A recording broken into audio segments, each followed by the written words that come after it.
Sveiki, esu mokytojas Ernestas ir šiandien mes žaisime žaidimą Greituolį. Šiandien mums reikės lankų, skirtukų ir kamuolių. Žaidimų tikslas yra kuo greičiau suspėti atsistoti į lanką.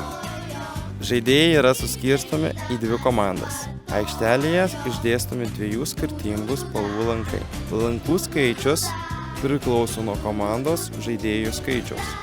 Abiejų komandos žaidėjai varosi kamuolius aikštelėje tarp lankų. Po mokytojų duoto signalo žaidėjai turi surasti savo spalvos lanką. Pavyzdžiui, žali varosi į geltonus lankus, o oranžiniai į žalius.